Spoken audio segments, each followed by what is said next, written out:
Sino? Okay, got it right. It's hump day. It is. Everything else is downhill from here. And downhill doesn't necessarily need to be a bad thing. It's already the 8th of July.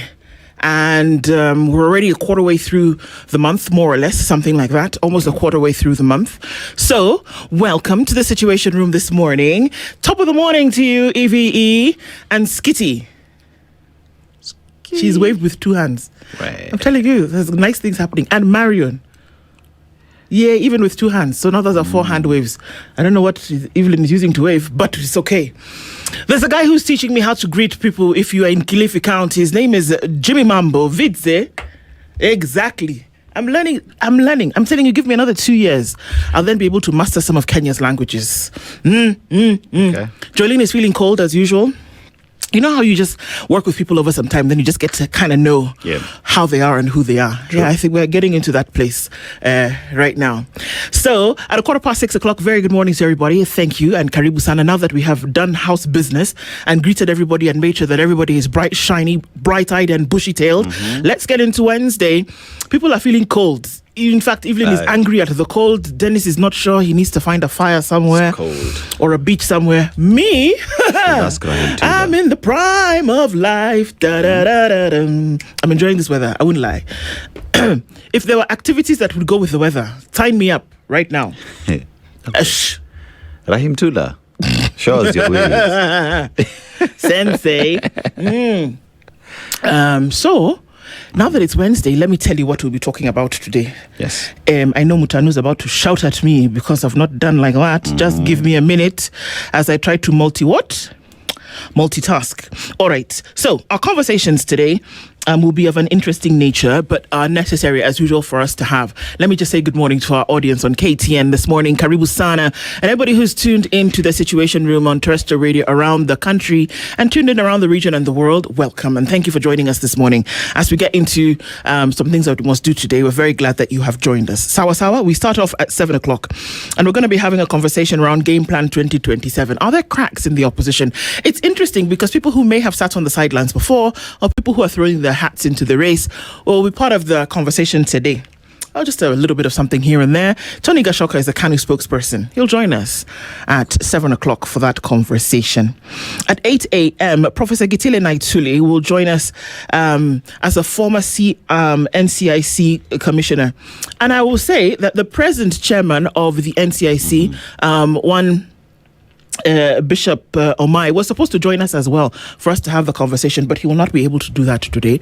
We will have the conversation anyway in their absence. It's necessary for us to look at the things when we talk about regionalism and uniting the nation, political rhetoric or tribal politics.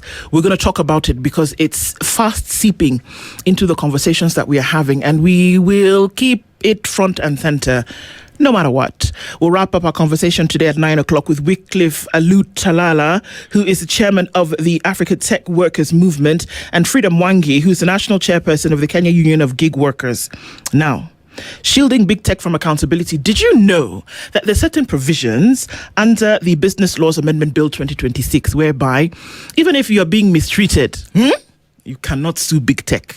You cannot take them to court or hold them accountable. Ticks you off just a little bit? Yes. We're going to be having that conversation at 9 o'clock. So let's look into the intrigues of it and what exactly it means and how it affects you and me. Sawa, that's what we'll be talking about today as we get into it proper. Kabisa. So thank you for being here, everybody. And let's get into the conversation today.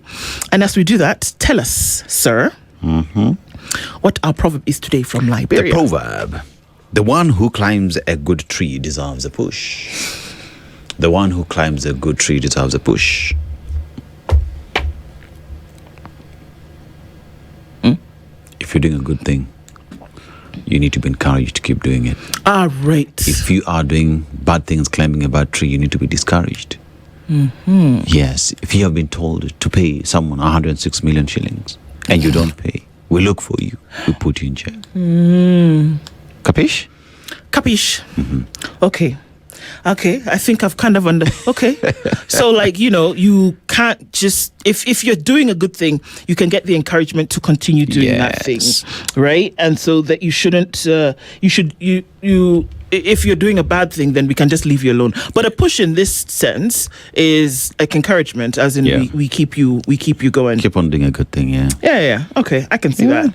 I can see that for sure. Usipofanya tuko kwa streets. Oh, na link to hakuna shida. We see exactly what you're doing. But no problem. Yeah. It actually does make sense. True. It does make sense. Okay. So then we want to say hello to you this morning, and that's an interesting proverb for real.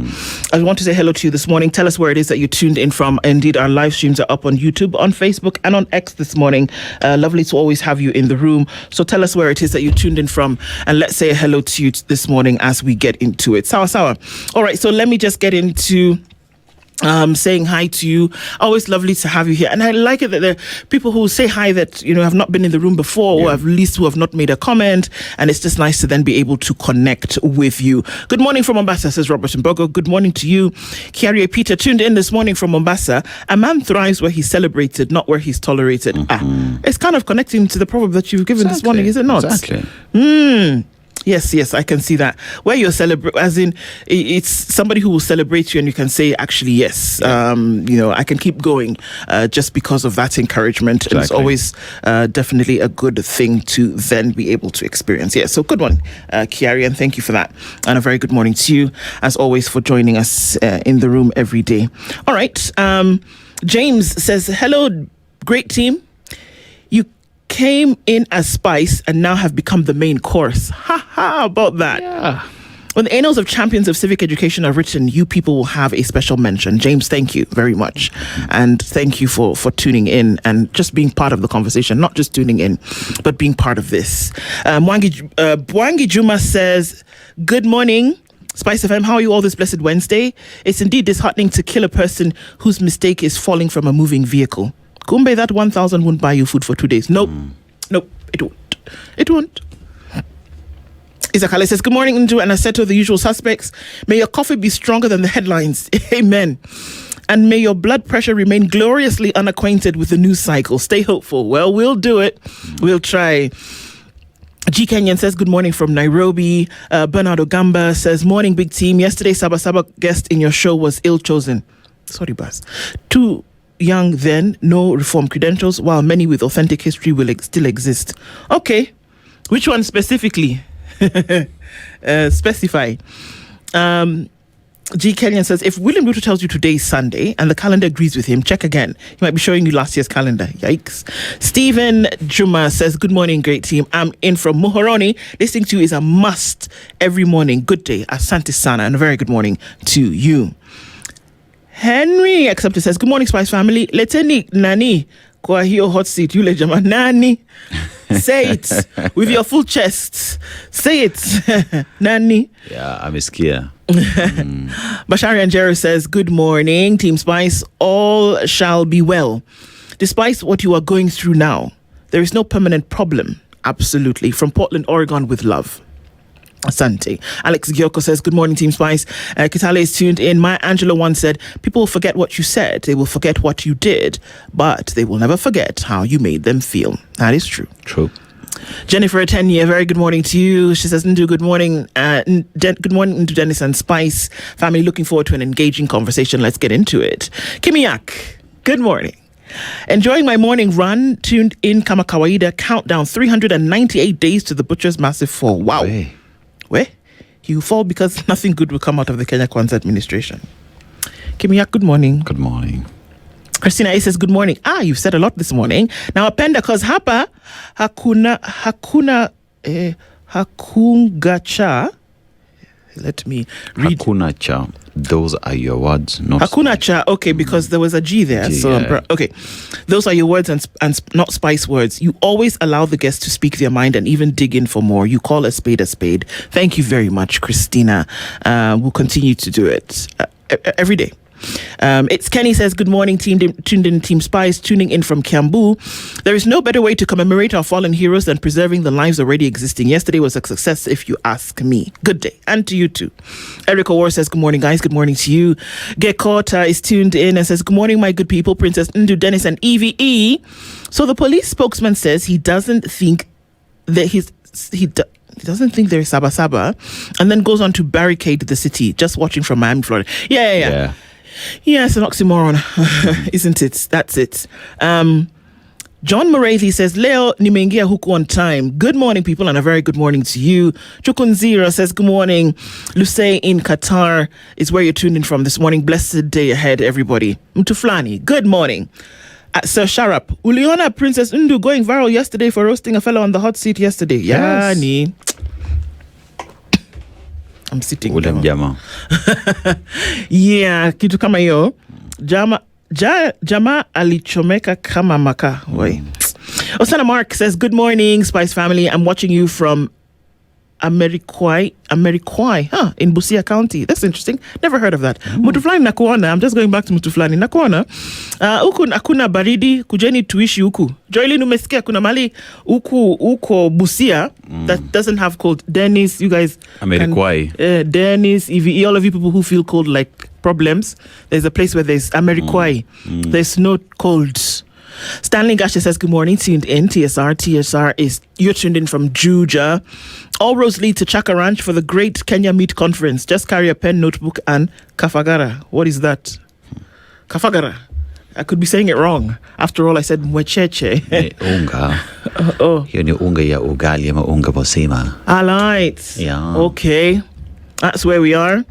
Kenya Meat Conference. So people are going to eat meat or look at meat. Look at meat in its moving form. To discuss meat. More about meat. Tukule nyama choma. Okay. There better be nyama choma. Yeah, we're going to discuss about the export market that never was. Then eat the meat. No? So processing facilities, value addition perhaps. So there's no eating meat in this conference? There could be one or two. Why go for a meat conference if you don't eat the meat? I'm not going. If there's no nyama choma. I've seen you even with my eyes closed. Daniel Churu says, Guten Morgen, blessed crew. All Kalau by-election is being used as a litmus test to see if given enough goodies and propaganda, if people can still be swayed into making the wrong decisions again. I'm telling you, boss, the things that have landed on All Kalau over the last couple of days. Hey? Gas. I saw that boat and I was like, okay, sour. Sheesh. Yeah. This now we've remembered there's a place called All Kalau. Yes. In the Nene. They require boats, they require affordable gases, mattresses. What else? Yeah. Now is when they require them. Like 2022. What do you mean now? Last week they didn't require them. Yeah. In January they didn't need those things. But now, just 8 days to a by-election is when you realize that they require them. Come on. Anyway, you guys are happy with it like that? Nabado. Waliambiwa 4 billion shillings for a presidential candidate. Okay. 4.4 billion. Yeah. Don't spend above that. Yeah. But the campaign season has not begun. This is just empowerment. See, campaigning. We just meet the people tour. And your mother train you when you go to somebody's house, you don't go empty-handed. Exactly. Yeah.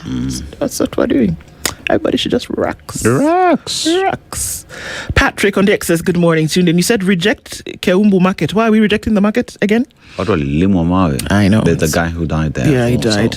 So it's very sad. I usually shop there as I go to Migori, coming back to Nairobi as well. So. You know it.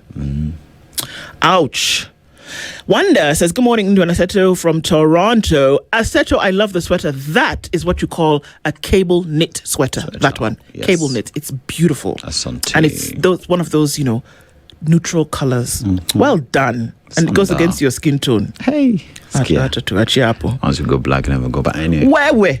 Happy hump day, says Wanda. May we all get over it well. Amen.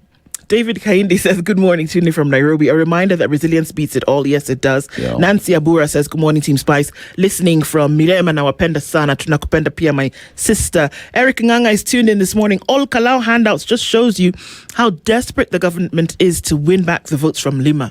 Well, it shows something, that's for sure. What are we doing with that desperation? What kind of decisions, what advantage are we taking, knowing that they're desperate?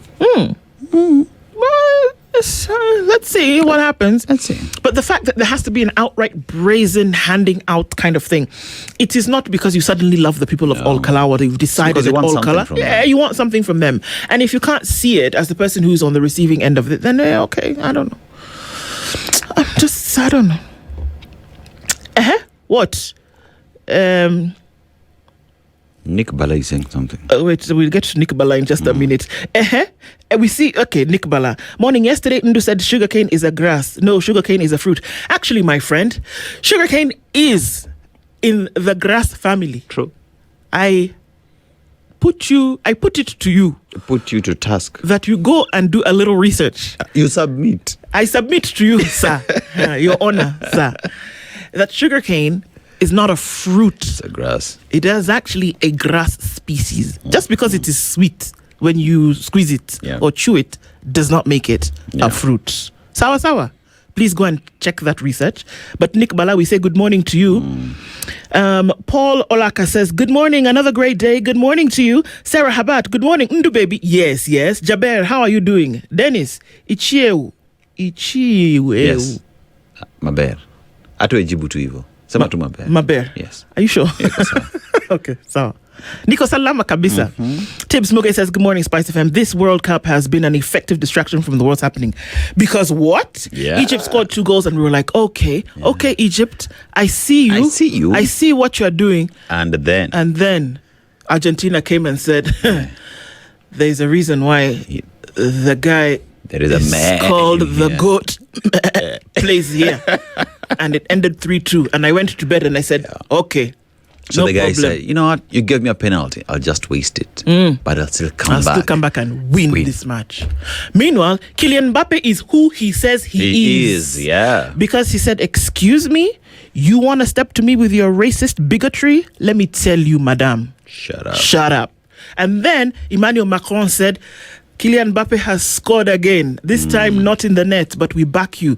Paraguay comes and says, we don't support this woman in what she's saying. We are supporting you. The United Human Rights, what are they called? Said, no, we don't accept this kind of thing. Did you know that in France, it's actually criminal to take a racist stance? It's a criminal offense. Kylian Mbappe said, you want to step to me? I'll show you. And is he just not doing that? And I'll show. And I'm sure, Nabado. Kaende. You brought it. Let's see if you can take it, sister. Yep. Vintage Oak says, good morning to all. Set for the show, Kabisa. Isakali says, Mtuflani, I saw our princess as well. She's blessed and she has an army behind her. Ameno. I like it. Good morning. Abdi Razik says, Abdi Rizakali. Good morning. I beg your pardon. Says, good morning and a good morning to you. Keegan Cheritich says, good morning from Sydney, Australia. Only thing I thank this regime for is making me tune in and watch Kenyan news from 12,000 kilometers away. Fantastic. Good morning. Sarah Rabat, are you ready for this, Mr. Seto? Yeah. Dennis, that sweater speaks in capital block white letters. I'm a sweater girl. Oh, Wada, you are smart. She has even spoken in French. Son. She has spoken in French. Daniel says we should bring Gachoka for 2 hours, please. I can imagine the tantrum we'll see from the house on the hill. Where? Let's invite him. It's the boss. It's the boss. Evelyn. You have a missed call. 2 hours. With Riggy. They are the ones who have said that's what they want. Good morning, everybody. Karibu, thank you for joining us in the room today. Let's get into it again and let's talk about these things. Let's refuse to take mediocrity as sugar in our tea or coffee. Refuse it. Let's ask and push for the best, excellence at all times. Let's try and do it. Let's demand of it. It doesn't matter where you sit. That if you find yourself in a pit, chances are you took the wrong route. Yes. There's an opportunity to take the right route. Even through our conversations, our thoughts, our actions. That's why we talk the way we do in the Situation Room every day. Thank you for joining us. Let's get into those conversations. But we want to look at what's in the headlines today. This one you want to hear.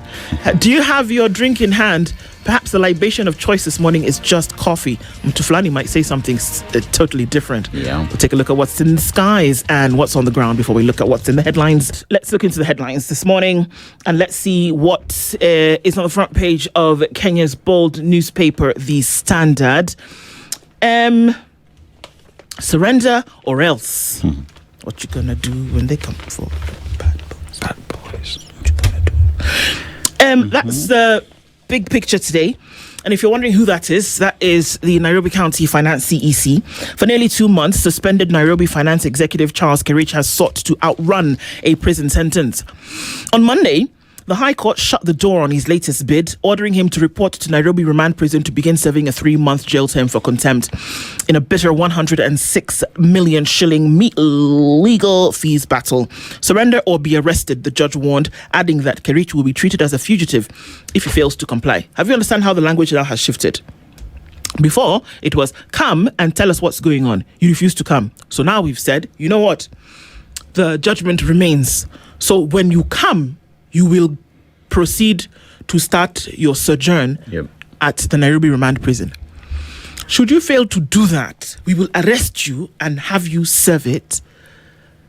Now, so the language has actually shifted. Yep. A couple of weeks ago, it was come, present yourself to court, let us have, because you've been held in contempt because you didn't. Let's hear you. Mm-hmm. Now that you have been giving us long stories, you have sat remotely, you've attended virtual court, whatever the case may be, and whatever you said as the reason why you could not present yourself, the judge looked at you and said, the hog to the wash. So, come. And when you come, do not collect 200. Do not just go to jail. Have you played Monopoly? There's that guy for locked in jail state. That's what we are saying. For 3 months, and then now you cool your heels there, and then you can think about your life and whether it is that in the event that in the future you will be called to do 1, 2, 3, and you choose to do or not do it, that this could be actually your residence for the next foreseeable future. Do you understand? I understand. My question is, who do some people think they really are? Because the law has spoken, the judiciary has pronounced itself on the matter. At the end of the day, all you need to do is show up, let the court hear you, present your evidence, or explain to the court why you didn't show up, or you didn't pay the amount you're being told. You choose not to. You were in Nairobi. Do you understand? You were in Nairobi when this was happening. Yes. When the court said, pay these guys, you were in Nairobi. Now, for whatever reason, you chose not to pay them, even after the court pronounced itself on what you must do. Yeah. You entered, you went to your house, you opened the door, you packed suitcase, you came out of your house, you locked the door, you entered car, or is it Uber? I don't know. You now did, you went to airport. Abi, does aeroplane pick people from their house nowadays? Mbano. You entered, you climbed plane did, you entered, you came down in Dubai. You now finished your business in Dubai. You still now went to your hotel, packed your bag, entered plane, climbed plane, flew again to America. Entered car. Car took you to airport. You entered airport, climbed plane again, went to America. Then you now reach America. You said, I'm sick. Okay. Judge said, it's me. You look at me and said, I'm not normal. I'm mad. I don't understand. I don't understand. Now said you are sick. But even then, there are the statements that apparently are being made. I am untouchable. We will not pay. There is nowhere you will take me. Now the court has spoken. And you I will take you. You are a guest. Yeah. Let me show you where I'll take you. Exactly. Now, if only the court was like this across board, do you know what? If it was clear the position the court took, people will not play around with them like this. You understand? Right. So it will be interesting to see what will happen when he decides to climb plane and come back to Kenya. They have said that do not collect 200 and pass go. Come and go to Nairobi remand. Just, in fact, leave your bag at the gate. That's the court has said. Now, don't irritate me because I'll show you. The most beautiful thing is when you have a visa for a certain country, it's for a limited period of time, right? You must come back. At the end of the day, you must come back. And when you come back, then we shall deal with you. That's not the only headline on Standard. Yes, let's continue. Saba, police perfect brutality is what the headline says. Police bosses claim operation prevented violence, but observers say it effectively locked down the country. Did it not just? That yesterday felt like a public holiday. I did not know that children did not go to school. I just heard my doorbell ringing and somebody came to look for my son. And I said, what's wrong with you? That is in the afternoon where people should be in school. Around 2, 3. Yeah. Why are you not in school? The boy looked at me and said, Saba Saba. Saba Saba Mantamano. Expectation is that it's a public holiday. Do you understand? Yeah. So what have you done where you don't allow people to move when you're trying to inhibit a situation whereby protests or marches or whatever will take place? Is that you essentially instill something in people's minds where they say, hey, we're not moving. Even EVE had disappeared like the morning mist at noon at some point.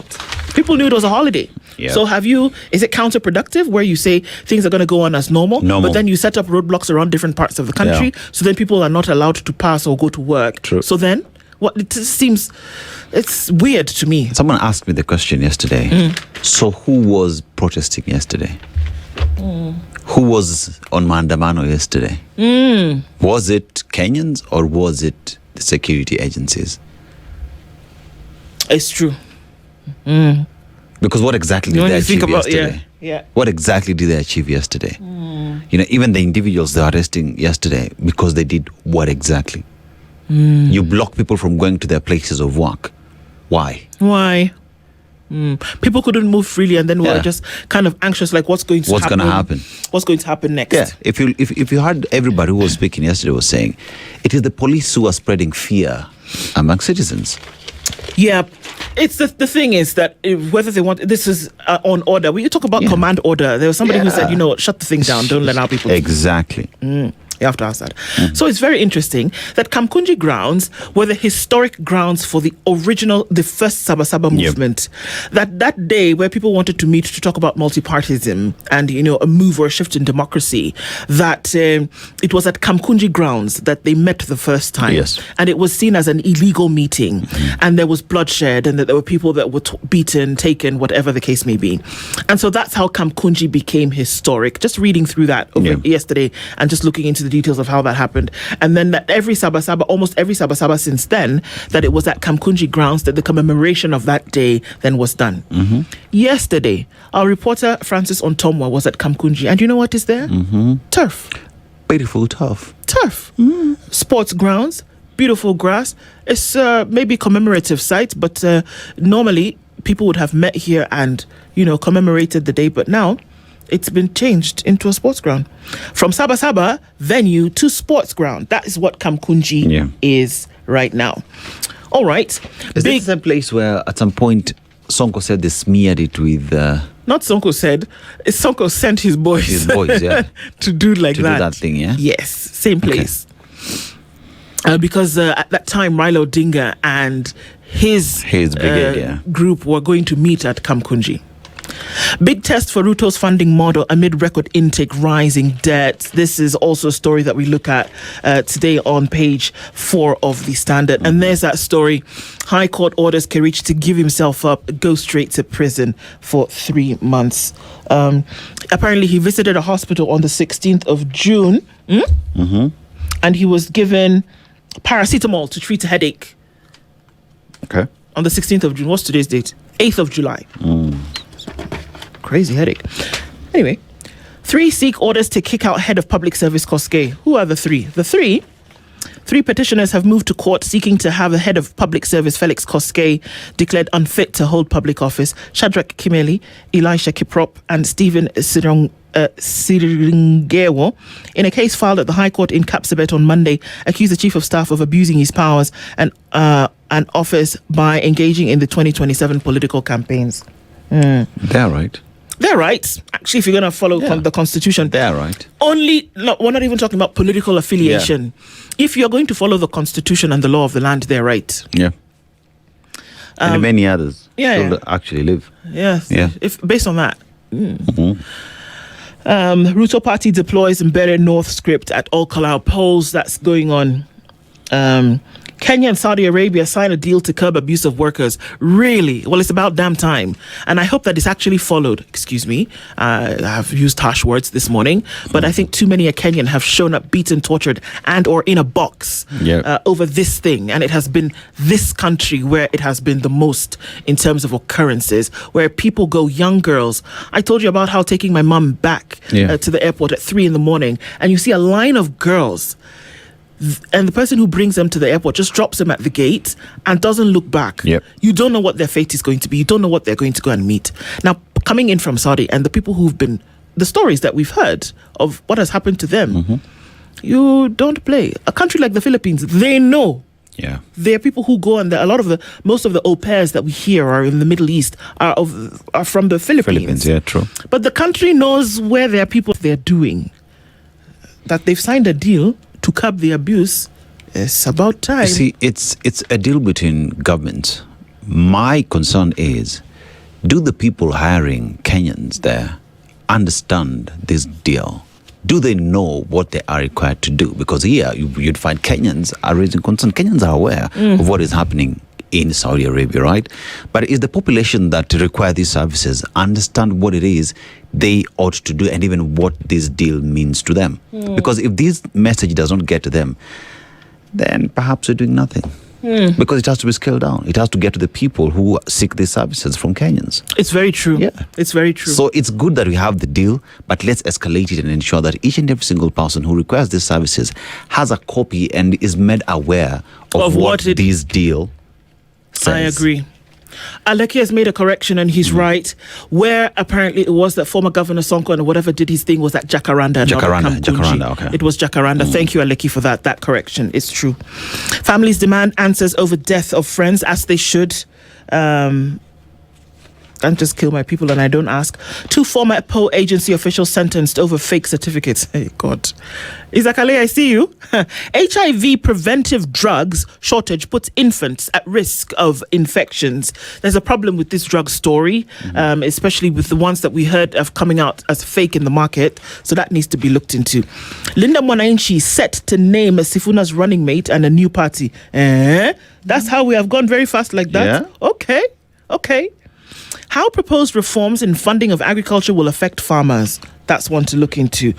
On the opinion pages, Faith Wekesa talks about goons, politicians' monster that will be hard to control in the future. I keep saying, if you're walking down the street and you find an animal that looks like a puppy, a nice puppy, it's not being fed, you bring it home. And you say, oh, look, what a cute puppy. Let's feed it. Let's give it milk. Let's give it a warm bed to sleep in. Yes. It's cute. It starts to shed. It's fluffy. You even sleep with it in the night. Oh, cute, nice. Feed it. Take it on walks with you. It becomes a part of you, right? Until one day, it's a hyena. Yes. Hey, you thought it was a puppy. Be careful. The strays you take off the road. And it eats you while laughing. Exactly. That's what we're talking about. Get yourself a copy of the Standard today. Get yourself a copy of the e-paper, www.standardmedia.co.ke. The Daily Nation has the headline on Sabasaba, and police say roadblocks on highways leading into Nairobi City Centre would protect public order. I didn't say any lack of order, so I don't know what exactly they were protecting, but anyway. Now, Ruto aids and 292 million shillings spying software row that won't go away. Also, there is spying software that is supposed to look into you, and it costs 292 million shillings. I don't know who participated in that, because Mimi, I did not. Because it is public money that is being used to purchase these things, right? So we should be included. So there is that as well. So Mary Wambui loses control of Glee Hotel over 8 billion shillings debt. To who? Tutaangalia iko page 12. Okay. Bado tuko kwa page 1.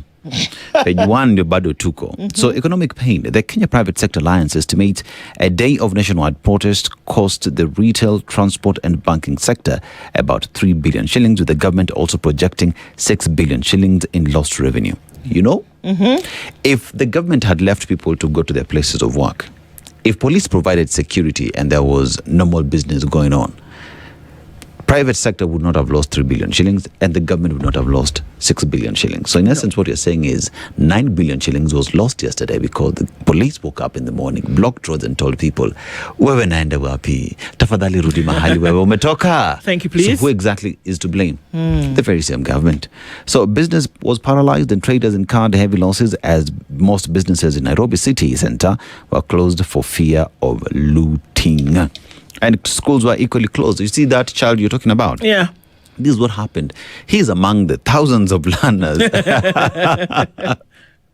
who are losing valuable study time following precautionary closures by schools whenever there are protests, with yesterday's disruption also affecting some learning institutions in Nairobi that ask students to stay at home. Yep. Yeah. Hata mimi nione askari kwa barabara. Ungestay at home pia. Ati mtoto aende where? True. I will homeschool them for that day. Yeah, so page 2 has expounded on the Maandamano or Sabasaba protest as well. Now you go to page 4 and it is arrests, empty streets and closed shops define Sabasaba anniversary. So that is a pictorial of police chasing individuals as well, picking up people, arresting them. And at least here we see there are... So if you look at page 4, look at page 4. Mm-hmm. And in page 4 you can see we have a barrage of police officers. So some are uniformed, some are not. Yeah. Please tell me who's a police officer among those with masks and in civilian clothing. And did they identify themselves while picking up this man? So is this an arrest or an abduction? You know those Is jokes this police working with goons? Yeah. How many blondes does it take to fix a light bulb? How many police does it take to arrest a goon? Yeah. Yeah, kind of thing. Yeah. Yeah, so we have also just a pictorial of State House was not State House. Parliament was no-go zone. Yeah. Because of the barricade, that is the razor wire that was there. And you go to page... What? Go to page 6 as well, talks about Sabasaba Heroes Day. Today's protest mirror 1990 struggle. So 1990 struggle, 2026, pretty much the same thing. It is illegal. We will arrest you. We will beat you up. We will close down. So what happened in the 90s and what is happening in 2026 is pretty much the same thing. Indeed. We've not learned anything. Now, Justice Tunya leaves complex judiciary legacy. So, retired High Court Judge Justice Godfrey Omondi Tunya has died. Chief Justice Martha Koome announced Monday, bringing a close to a judicial career that spanned Kenya's transition from one-party rule to constitutional democracy. To the family and friends, tunasema poleni sana, and to the man who served us, we give him his flowers. We give him his flowers. So as well, Sabasaba Day has been expounded in page 6. So from page 1 to page 6 is all about Maandamano.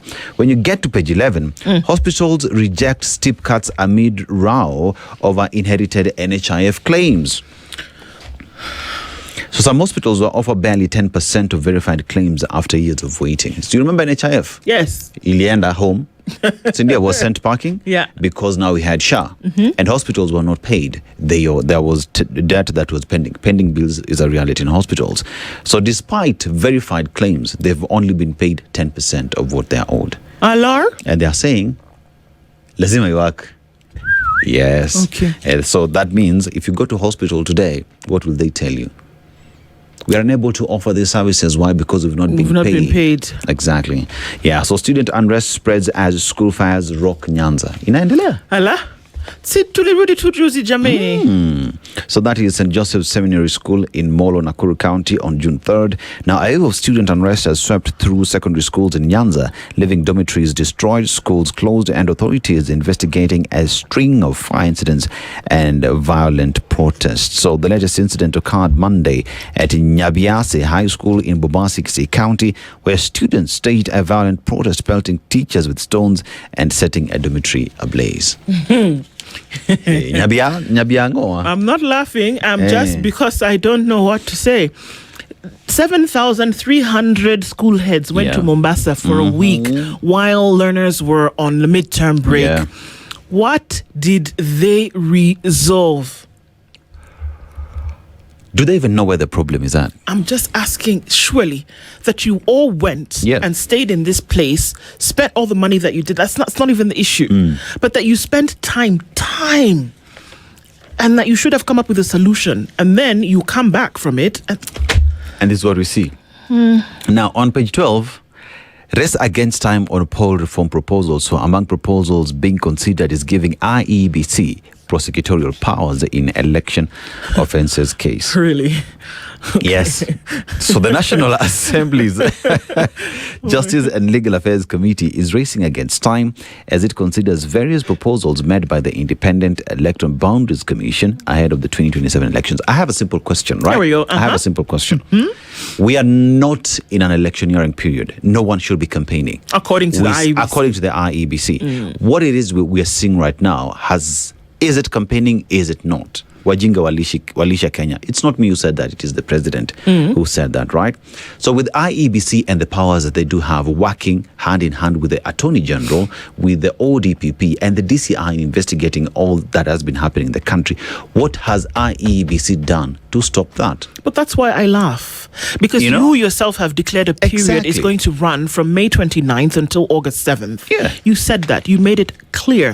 So then maybe you also need to define the parameters around which we would then say this is an election period. Yeah. Or tell us what campaigning actually means. Because everything that I see, doesn't matter on which side it is, everybody and their uncle is campaigning at the moment. Yes. So if you're now looking to give IEBC prosecutorial powers or investigative powers in that case, how about they start with the one that's right here in front of their nose today? Exactly. Exactly. So even if we're talking about prosecutorial powers, I'm like, these people have surrendered their power and perhaps they don't know what exactly they are dealing with.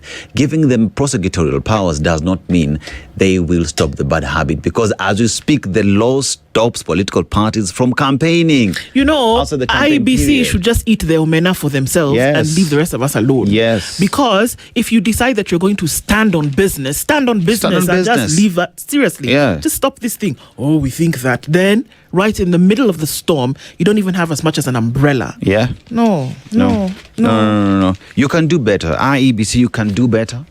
And it is not a request, it is a demand, because you must.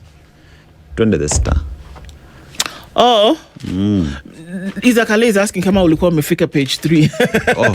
Izakale. Sijali. Mambo ni mengi, masali machache. Former AG Muturi endorses Kalonzo to face Ruto in race for top job. Okay, Star, catch up. This was a couple of days ago. Yeah. But okay, senior opposition leaders quietly rallying behind former VP. That what we see. I think I see what the Star is doing here in terms of bringing that reality to the fore. And then who says really that a headline has to be the news of the day? I get it. Yes. So I take that back. More trouble for drivers as new bill proposes annual emissions tests, and Kofi Annan Foundation warns Kenya faces 84% risk of pole violence. 84%. Remember that Kofi Annan was one of the gentlemen in 2007-2008 that was called in to broker a deal in Kenya at that time, and had a sit down with Raila Odinga and Mwai Kibaki. Kofi Annan, that man. Yeah. He did. And so now that foundation, which he set up, even after his death, may he continue to rest in peace, is one of the ones that says, come on, guys, from what we see, if you don't nip this thing in the bud, we are going to have a problem. Yeah. Gentle 1-ton tusk jumbo dies after 50 years in Amboseli, Savo. Yeah, he was quite a fantastic animal to see. And then, of course, there is the low-key Sabasaba across Kenya as police seal off the CBD, and that's just reported on the front page as well. Many stories in the Star this morning. Vote of confidence as foreign investments more than double. This Kenya's FDI rising and strong is what the Star reports this morning as well. Okay, some of the stories that we're looking at today. And that's what it looks like, guys. Very good morning to you. This is the Situation Room, the only way to start your day.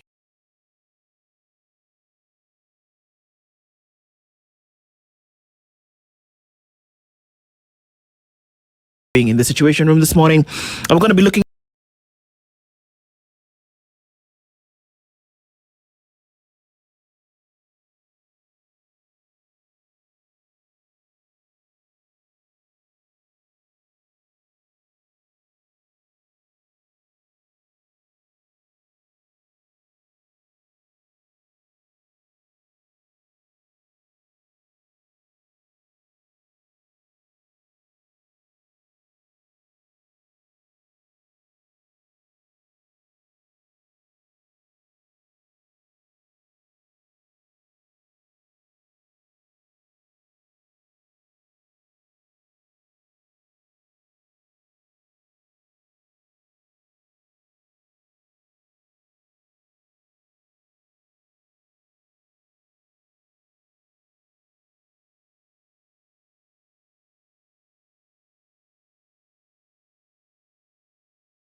at Game Plan 2027, and it's essentially then what it does portend at this time.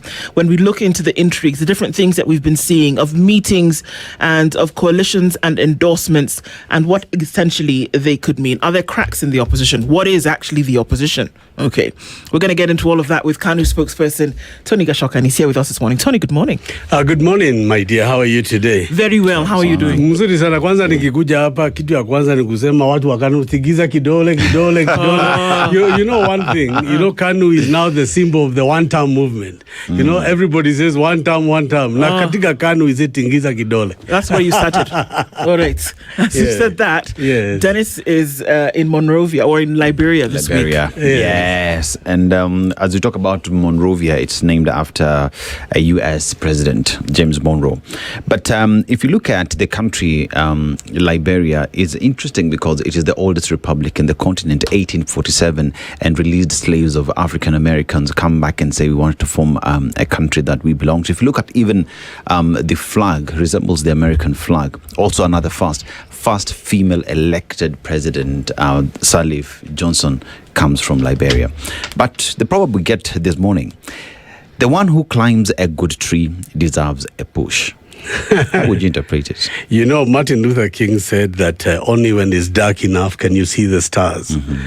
And the thinking is the same, that sometimes you need to look on the opposite to see the other side. Mm. And when at night all looks dim and it's gloomy, but you look up and the floor of heaven is full of the moon and the stars, you see brightness. So I see the opposite of this. I see brightness, I see opportunity, I see, actually look beyond what is in front of you, is what I would say. Well said, well interpreted. Yeah, looking beyond what is obvious. Yes. Indeed. So, and that is why KANU is important, because we see what is not obvious. I just want to be clear about this, and as we move on to the day, KANU is a member of Azimio la Umoja. Is a founding member, and in Azimio la Umoja we have Kalonzo Musyoka of Wiper, who is the party leader, and then Uhuru Kenyatta is the chairman of Azimio la Umoja, and KANU is a founding member. And the Secretary General of Azimio la Umoja is Karuri Omondi, who comes from Linda Mwananchi. So why I'm saying this on is that as alliances are built, as we will discuss later, you will see what role KANU will be playing within the larger Azimio alliance and so forth. Okay, well, we'll look into that for sure, because it'll come into play, especially now when we're talking about opposition politics and whatever the case may be. But apart from the KANU spokesperson, you are an active citizen and you've been involved in making sure that whatever goes to the courts remains public knowledge and understanding. And so how has that been over the last couple of days with the petition that you took to court? What happened was the government declared that they will sell 20% of their shares in Safaricom PLC. And in January, as a petitioner, I went to court to question how the government decided to do this, the propriety, the price, and the how. And when we were in the court on the 23rd of March, Lawrence Mugambi gave us an order of status quo stopping the sale of Safaricom until this case was being heard. But Parliament went ahead outside the provisions of the status quo order, discussed and approved the sale of Safaricom. We then were unhappy with this and went again back to the High Court, and the Honorable Chief Justice constituted a bench of 3, who then had us and gave conservatory orders, stopping everything. And in fact, the effect of their conservatory orders was to take effect from the 23rd of March, meaning they reversed the approval of Parliament, which had been given on the 31st of March. And therefore, the status quo was excellent. But the government then sought to appeal the orders of conservatory orders at the Court of Appeal. And when they went there, they went irregularly because, first of all, we were to be heard on the 29th of this month past, and we were to be given a proper order as to the status of the substantial hearing. But the Court of Appeal lifted the conservatory orders, giving the government a window to be able to sell Safaricom before the determination of the matter in chief at the High Court. So our concern was, how can the Court of Appeal intervene in a matter before the High Court, a bench of 3 judges who have had and are about to give a ruling on the 17th of August as to the future of Safaricom-Vodacom deal, yet the Court of Appeal lifts just the conservatory orders in a period very suspiciously to be able to allow the government to go ahead and sell. So as a consequence, the government sold it in the middle of night, and Kenya lost an important strategic asset, which was earning the government between 16 to 17 billion annually in terms of revenue for a partly 240 billion. So in our contention... But just part of it. Yes. It's the government stake. We're not talking about all the shares. It is a part of the government stake. Yes, but the controlling share of the government stake. You see, one of the reasons we raise concerns about these international deals which are made by government is because of corruption. If you look at Goldenberg, it was a deal that dealt with the external forces. If you look at Aglo-Leasing, it was a deal that was actually externalized, so corruption could take place. If you look at JKIA with Andani, the same issue is government comes up with these mechanisms to evade the Auditor General, Controller and Auditor General, so that the money which is being paid is paid to foreign parties, and then those foreigners pay commissions on the side. And a lot of the corruption is actually externalized and hidden outside the reach of the eyes of the Controller of Budget, the Auditor General, and Parliament. So I am just saying that Safaricom was undersold. It should have been at between 59 to 80 shillings a share, according to our expert valuation. And also, it should have been held in the custody of Kenyan people. For example, you secure certain board seats. Who is going to be the chief executive officer? Who is going to sit on the board in order to safeguard the country's strategic interests? It's like the way the Europeans have got Airbus to contrast with Boeing. You have strategic interests that the European Union needed in terms of aircraft. So Kenya had a strategic asset in Safaricom, which we're now giving up to the hands of Vodacom and so forth. But that being said, we are back in the court on the 17th of August this month, and we are actually, it's in August, so it's actually next month, and they are going to rule on the substantial matter. The Court of Appeal did say in their ruling that the court can still decide whether or not this was legal or constitutional. By then would have been a bit too late, isn't it? Well, they argue, yes, it would be late, but they say that that those shares can revert and compensation can come. But, obviously, this is a situation of trying to justify what they did. But where we are saying as the opposition is we've got the powers in the future of caveat emptor, where a new government can be able to actually penalize the people who bought this thing in an unconstitutional way and be able to ensure that it reverts to the Kenyan people. There are those things that governments can do to reverse injustices. You remember with KICC, the government of Mwai Kibaki was able to reverse it and return it to the Kenyan people. The intention of the new government coming up next year will be to reverse this illegal Safaricom transaction and return it to the Kenyan people. Okay. Well, I mean, it's one to watch and to look at. And then probably what has gobbled up the mind space of a lot of people in the country at the moment is this political, arena that everybody's playing in at the moment.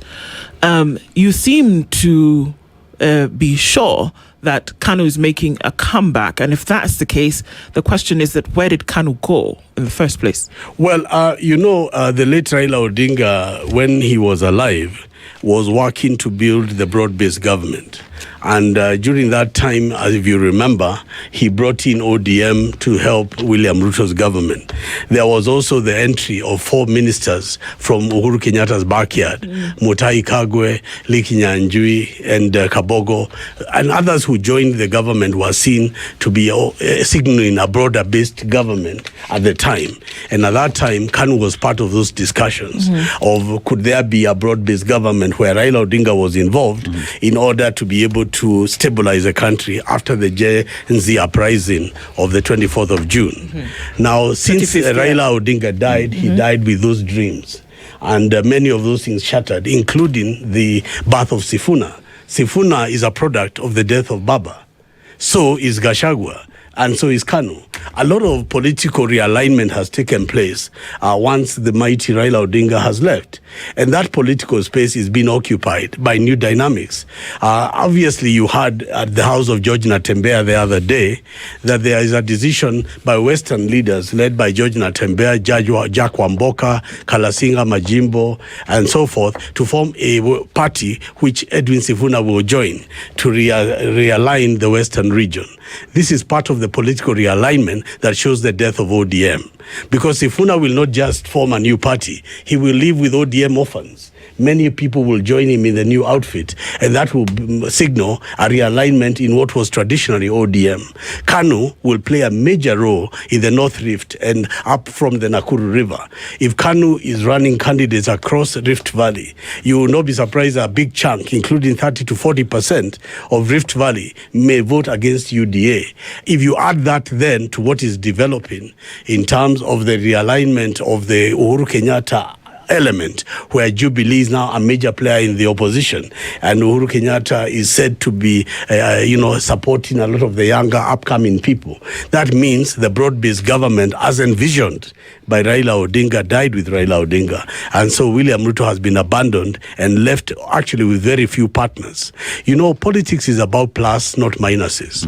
What are you adding to your coalition, and what are you losing? And what I am saying is that the losses to the UDA coalition continue to mount day after day. And that realignment, KANU was lucky to have been, have the foresight of aligning with Kalonzo Musyoka from the beginning. If you remember the foundation of Azimio la Umoja, there was Azimio where Uhuru and Raila Odinga formed Azimio. And Kalonzo and Gideon Moi formed One Kenya. And it became Azimio la Umoja. And therefore, KANU is a founding member of Azimio. And as KANU spokesman, I can confirm that we are not only part of Azimio, but playing a critical role in determining how and when the ticket of the next presidential decision will be made. And that is one of the reasons I'm here this morning, to give you KANU's position. Because I heard DP and Justin Muturi have already made a position. Justin Muturi of DP suggested and said that he will be backing Honorable Kalonzo Musyoka for the presidency within the united opposition.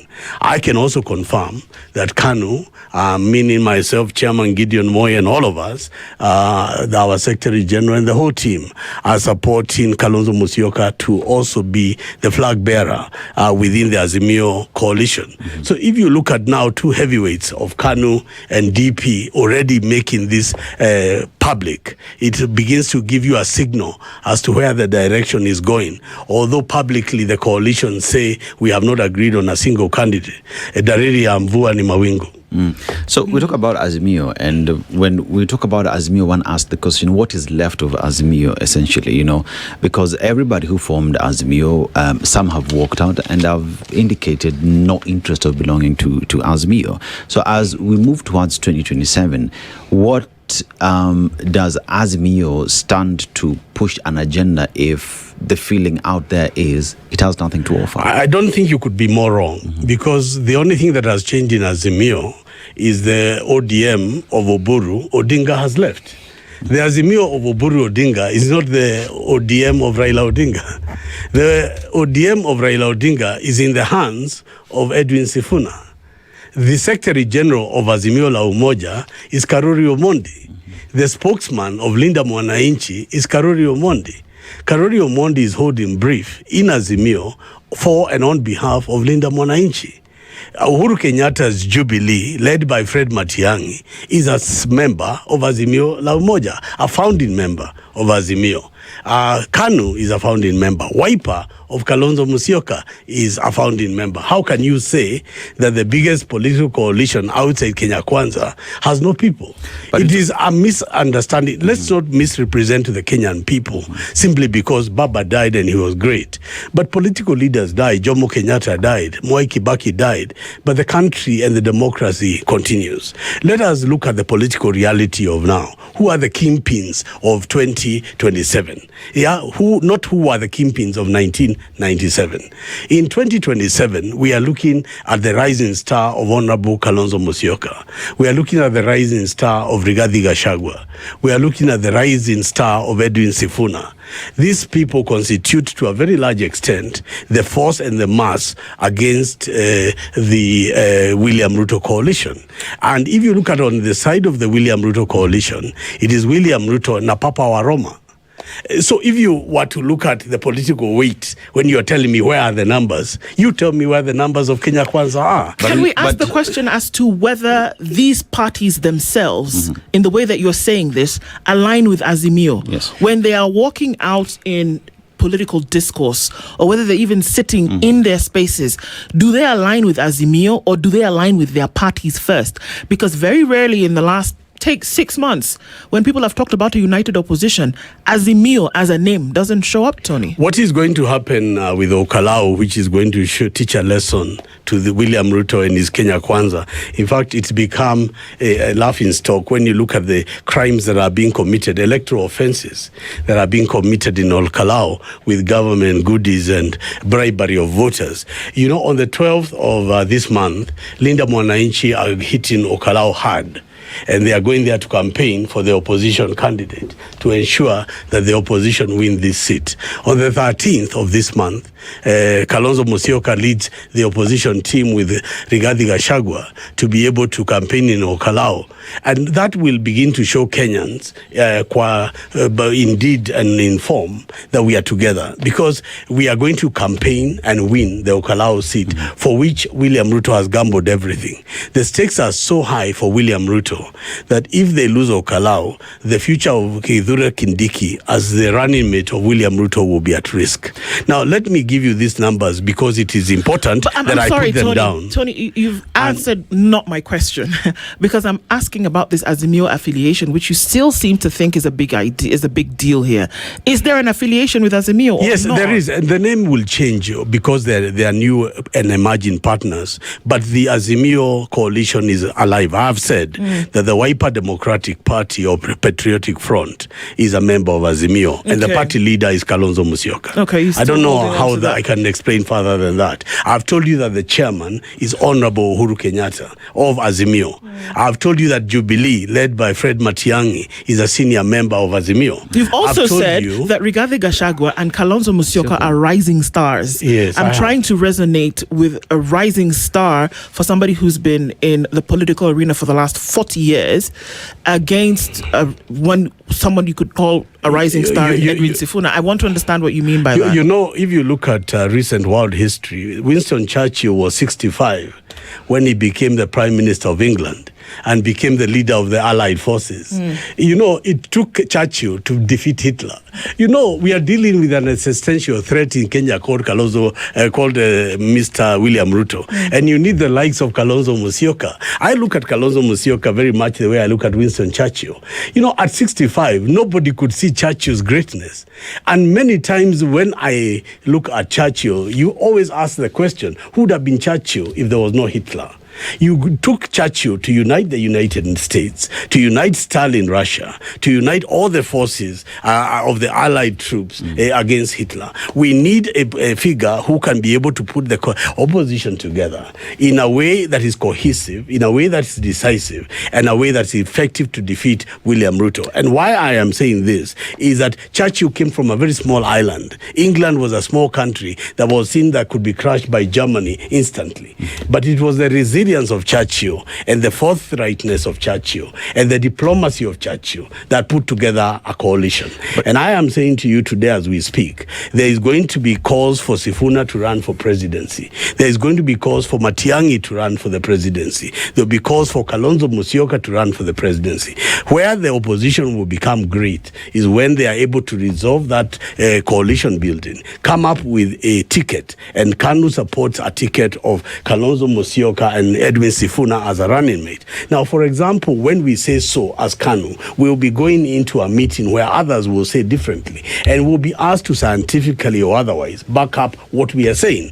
And all I am beginning to say in terms of our formation in the coalition, we have the numbers to defeat the ODM, the Kenya Kwanza ODM broad-based government. Now look at the numbers, and I want these numbers to be on record.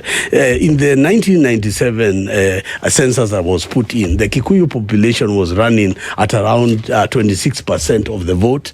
It was followed by the Luhya population at 18% of the vote, which was followed by the Kalenjin at 12% of the vote, and the Luo nation at 8%, and the Kamba at 5%. Now, if you look at the numbers as the demographics show, you will be able to see at a Kalonzo wa Munyoro ticket, in terms of coming together, starts at 31%.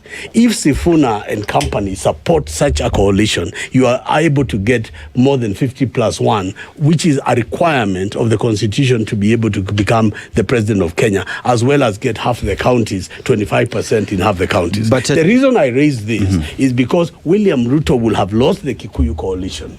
He will have inherited ODM, a smaller version of ODM, where he will be gaining around 8%. If you look at the latest TIFA poll that was published 2 months ago, William Ruto was around 24% in that opinion poll, which is about right. If you add his Kalenjin numbers of 12% plus 8%, he's around the 20 to 24 mark. Where William Ruto will struggle is to grow from 24% to 50+1.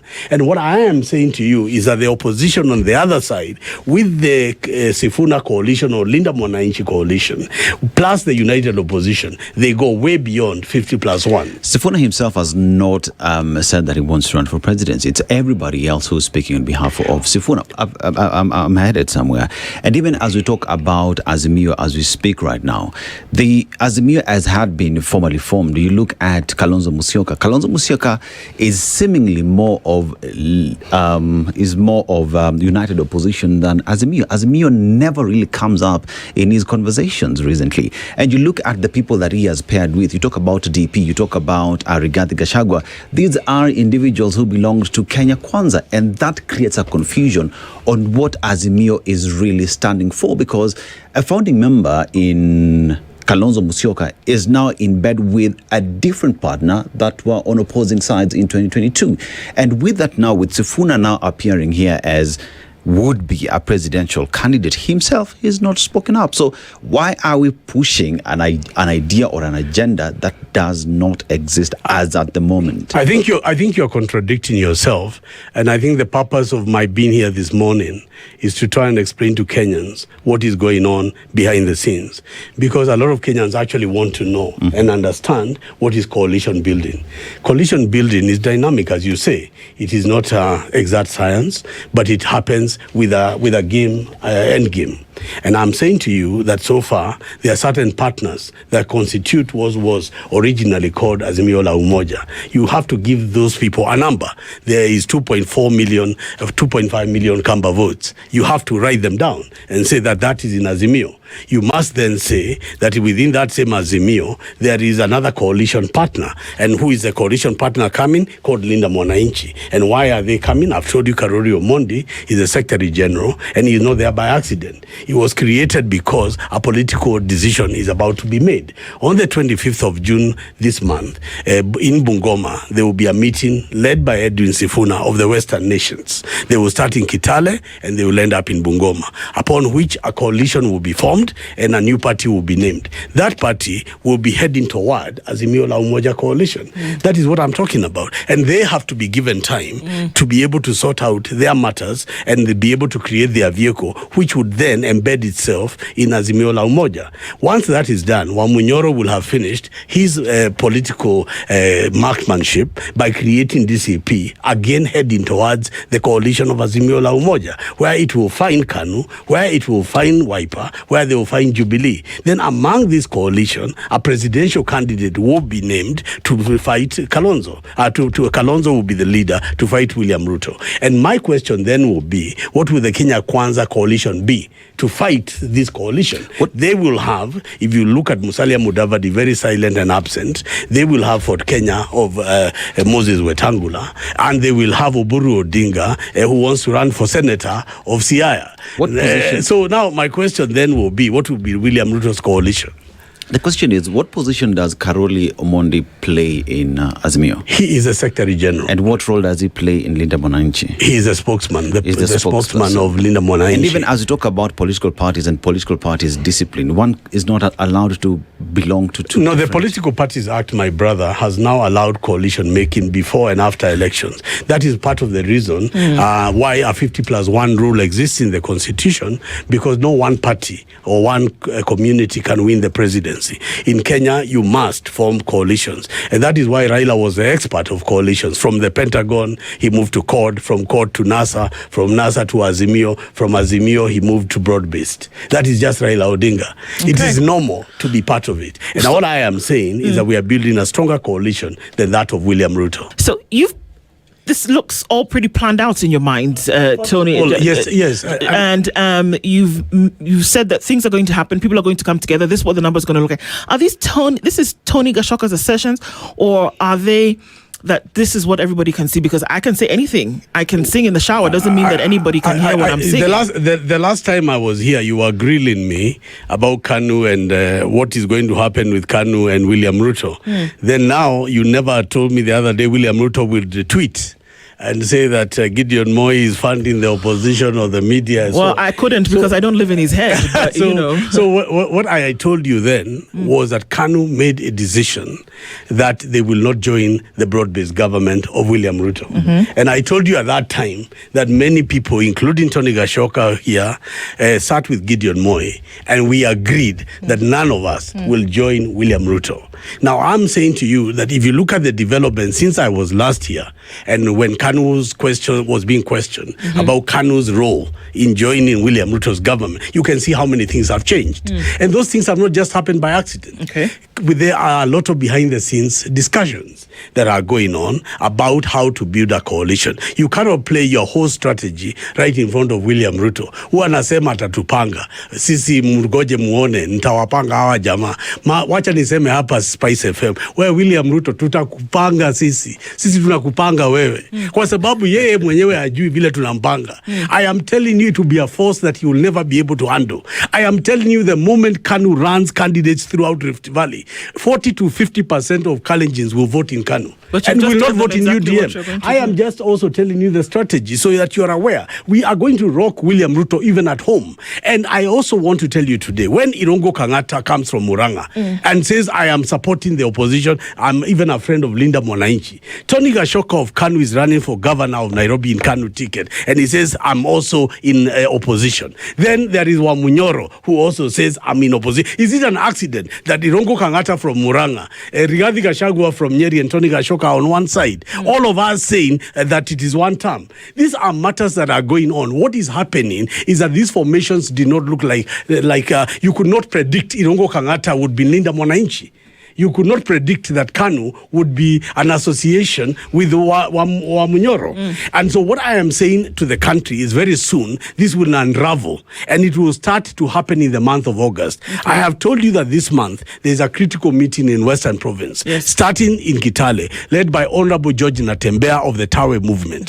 The Tawe movement will convert itself into a political party, bringing the larger Bukusu into the opposition in a formation of a new party. That party already has Jack Wamboka, it has Kalasinga Majimbo, it has got Edwin Sifuna. In fact, the only non-Bukusu in that meeting was Ototsi. Everybody else was from Bungoma. And that meeting will start in Trans Nzoia, go all the way to Bungoma to consolidate the Bukusu vote. The Bukusu constitute 50% of the Luya vote. That is why Wamalwa Kijana was such a major ally of Mwai Kibaki. It is because of the force of the Luya numbers. And once you have the Bukusu together, you neutralize Moses Wetangula.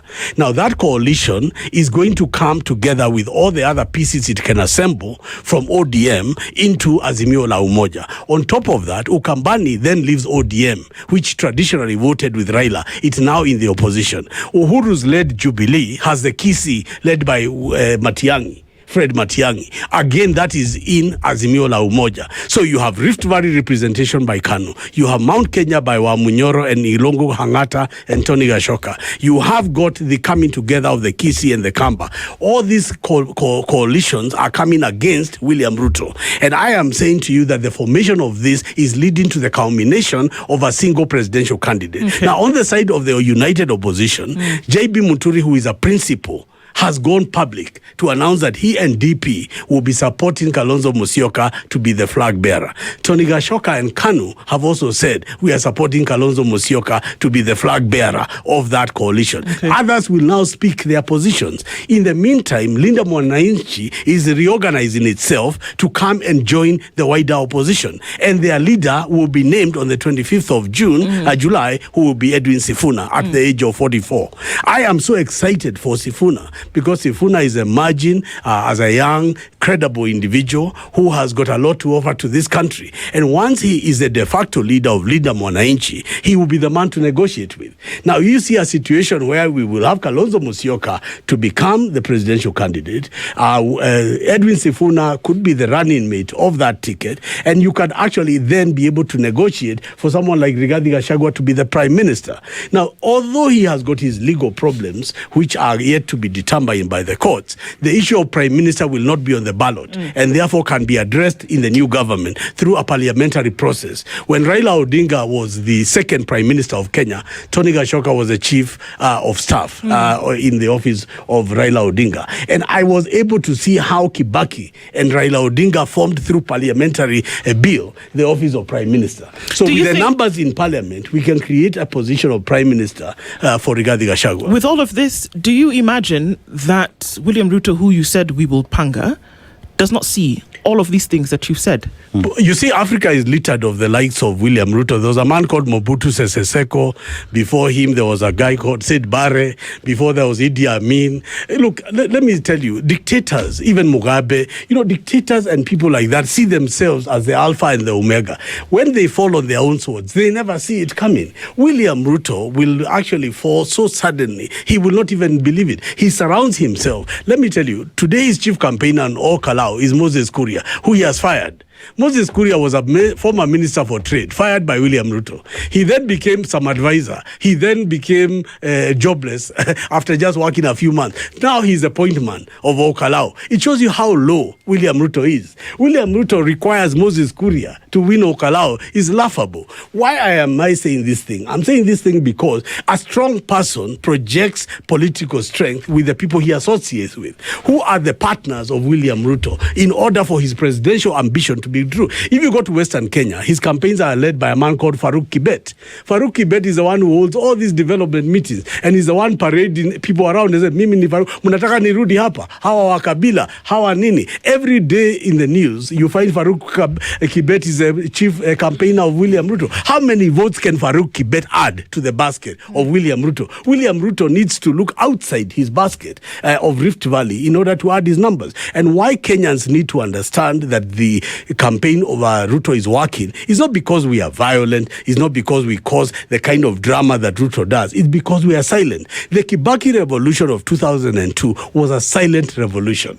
It was actually done very quietly under the table. People were laughing at Kibaki and Gilu and Wamalwa, and they were saying, and when the votes were counted, it became the unbogable election of 2002. Yeah. Tony, in all that we've discussed in this morning is a strategy that the political class is making behind closed doors and making sure they come up with a winning formula. But in all these, whether it is Azimio, United Opposition, whether it is the Tawe movement, where is the voice of Kenyans and what they really want as we push forward? Because everything I've heard so far is so-and-so is coming with the Luya vote, is coming with the Munyoro vote and all that.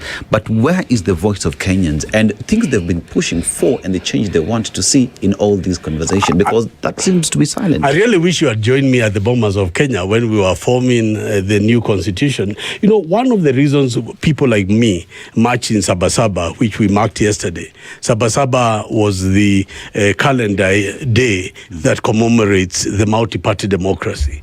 Multi-party democracy in Kenya was critical because we made a decision as a country that we'll be expressing ourselves through political parties.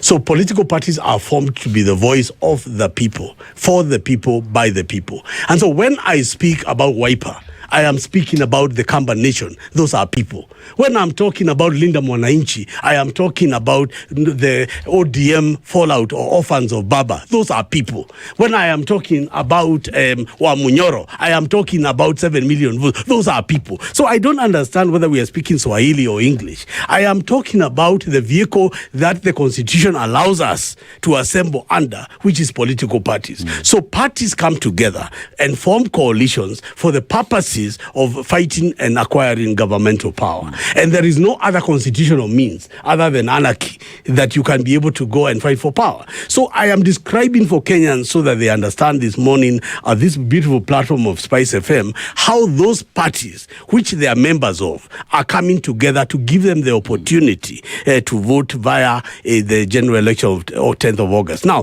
these political parties, under the Political Parties Act, have to come together in a coalition. But before they do that, they have to clean their houses and put their houses in order. And that is why you are having a problem. There were so many people who wanted to emerge as the leaders of Linda Mwananchi. I've seen you've hosted here Babu Owino. And when I came here and I told you I'm going to win Nairobi governor, you told me that Babu Owino is ahead.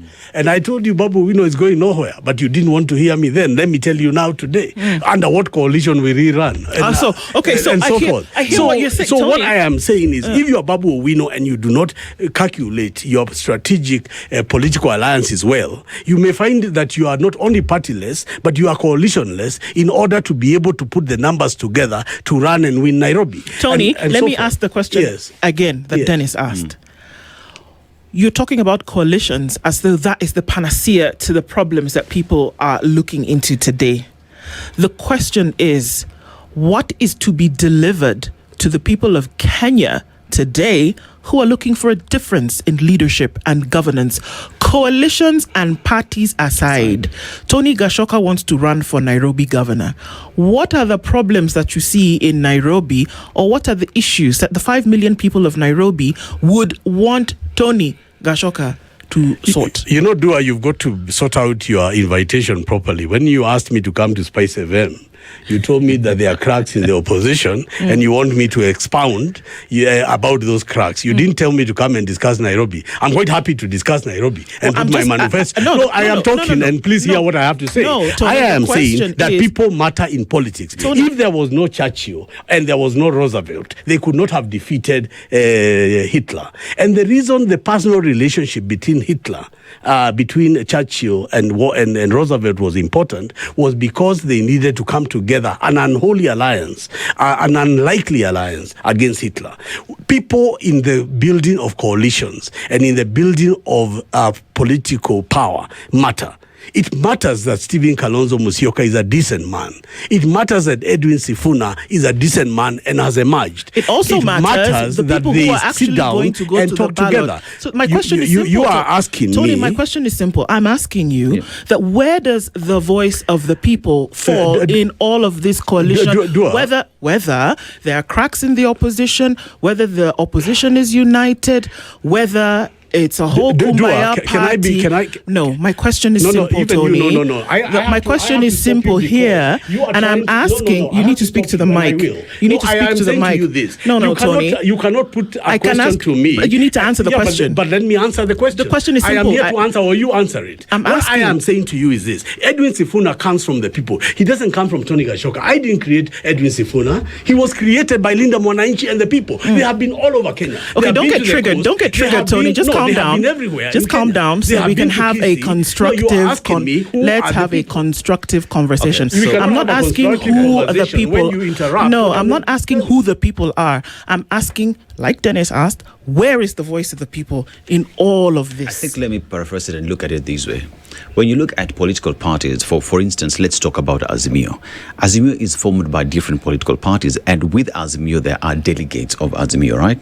Now, when did Azimio as a party sit down with its delegates to listen to where it is they want to go next. Because when all these decisions are being made, it is seen from the public eye that it is the political class sitting in a boardroom and making decisions for political parties that belong to the people. I don't think that the public. Where are the people in all these conversations? I don't think that the public eye is you or Dua. You are not the public. You are reporters who are meant to ask us as politicians to explain ourselves. And I'm answering to you. Yes. I'm saying that the Linda Mwananchi came up with an idea. They went and sold it kwa wananchi. Walianza Kitengela. Wakatoka huko wakaenda Kangemi. Wakatoka Kangemi wakaenda Thika. Wakatoka Thika wakaenda Kisii. Wakatoka Kisii wameenda sasa paka Western Kenya at the end of this month. Wameenda Mombasa. Wakiuliza wananchi wa Kenya kama wanaunga mkono Linda Mwananchi. Wananchi wa Kenya wameendelea kuwaunga mkono. And because of that, Linda Mwananchi becomes a force of the people because of those consultations. And because of that, leadership emerges from Linda Mwananchi. When the Gen Z movement hit Kenya, people were saying, who is their leader? They are leaderless. What is going to happen? And that is why the whole thing went down, because the momentum never identified leadership. And I'm trying to tell you from a political strategic perspective that whatever is people driven must have leadership.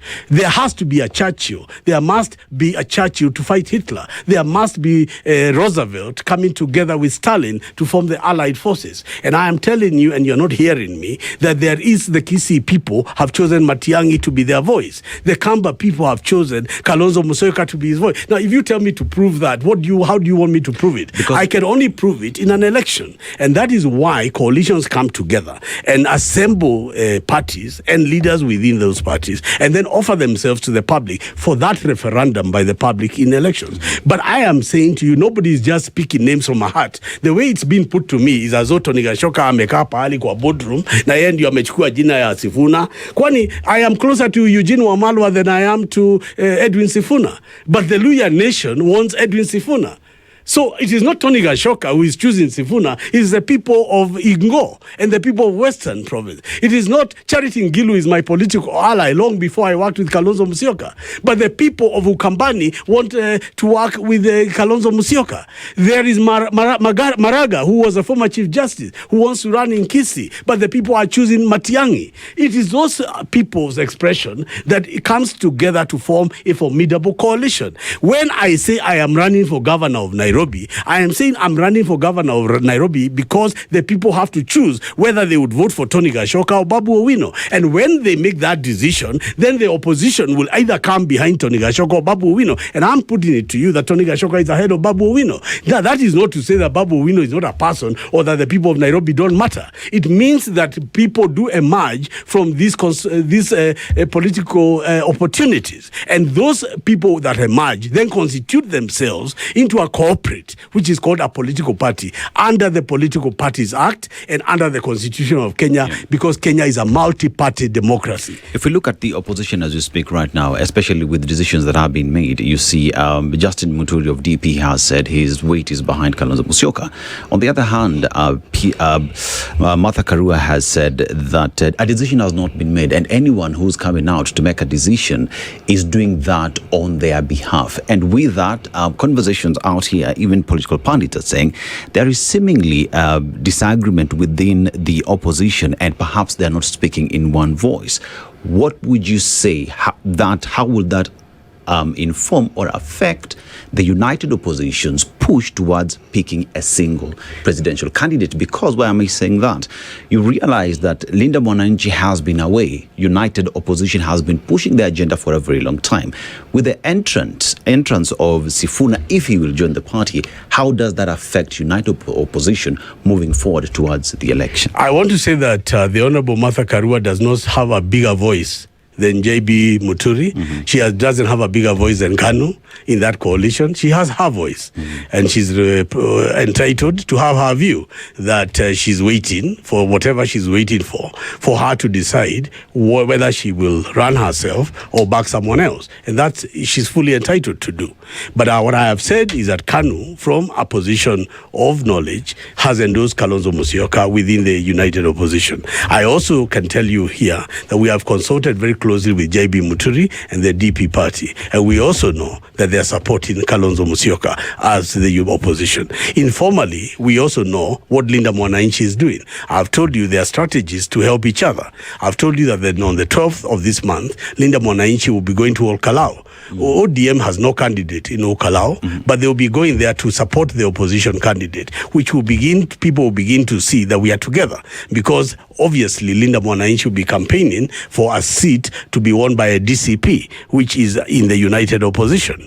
After that goes on, you will find that the temperatures start to go up as we come nearer and nearer who will be the team captain. If you remember when Raila was choosing a running mate, this was the same case. Kalonzo Musyoka wanted to be a running mate. Martha Karua wanted to be a running mate. So many people, they were taken through the Serena process. And if you remember at some point, Kalonzo was so annoyed, he went back home to Yatta to rethink what was going on, because coalitions are difficult. The fact that JB Muturi and Kanu are saying that we are with Kalonzo Sifuna ticket now does not mean that others do not have opinions. But it means that we must start this discussion seriously. And if Kalonzo is already attracting the weight of 2 or 3 heavyweights within the coalition, we can only hope he can get more. So by the time we are hitting towards August, there is a consensus, and a consensus is built towards a candidate. In the alternative, another candidate would emerge, and you could tell me who that candidate will be. But my duty this morning is to tell the country that there is no divisions or cracks within the opposition, and to tell them that what we are doing, those who are naming presidential candidates earlier, is to try and avoid this procrastination so that it doesn't become open-ended and that there is no end to this discussion. And what we are trying to do is provoke this discussion, the discussion we are having today. And it is on behalf of the people, not on behalf of ourselves. Because obviously, if we say this and the people reject it, we would lose a general election. Tony, as a member of Azimio, Kanu is supporting Kalonzo Musyoka. On the other hand, there is as well Sifuna, who's being propped up to come up and run. One asks the question then, where Jubilee as well has its own candidate within Azimio, what is the voice of Azimio as a coalition on who they are supporting as a presidential candidate? By the way, we have not done that well. And thank you for inviting me here, because these are the opportunities we need to start talking about that coalition. You know, we have been, I think, very much building our own parties. Very few voices have been talking about the wider coalition. I would imagine because everybody in that coalition wants to be number one. And before you're number one, you don't want to talk up the coalition, because probably you want to time it when you are very high. I remember when Matiang'i first came from the US, he was a shining star.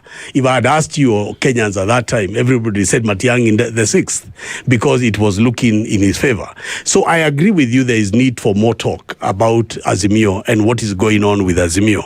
And I think there should be a timeline, and that's what JB Muturi was saying, that by August, we ought to have finished these matters. We need to force this discussion, uncomfortable or comfortable as it may, so that there be an issue. I want to congratulate the people of Western Province, because led by Tawe and Natembea's words, as quoted in KTN as I saw, was that he was telling Sifuna the time of fear has gone.